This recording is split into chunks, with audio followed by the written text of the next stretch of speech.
Hi, did you know your age calculation in Excel is probably wrong or inaccurate? Now, this is what most of us do. You take the end date minus the start date, and this probably gives you just days. So you would opt for calculation by saying it's the number of days divided by 365 to get the years. But again, this only gives you approximation as this is affected by the leap year. Now, alternatively, the accurate one that you might use, the better option is year franc formula. So the year franc formula will be the start date, we give that, comma, the end date, comma, then we'll take actual of actual, and when you do that, again, you see, this is now much better, but again, slightly different. Again, we might also now opt now to do away with the decimal part if I don't want it, then, and as you close, then you'll have 27.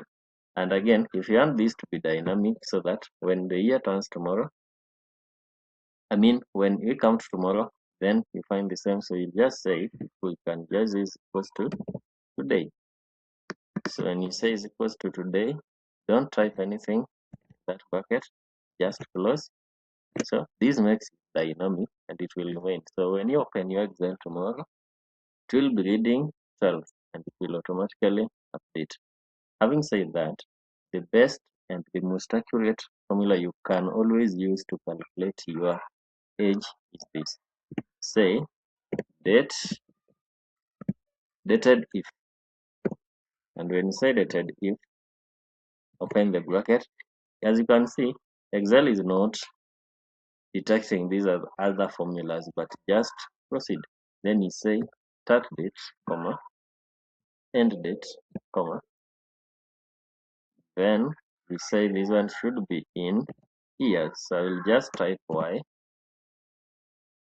mean years, and as you close that formula, then it returns the accurate age.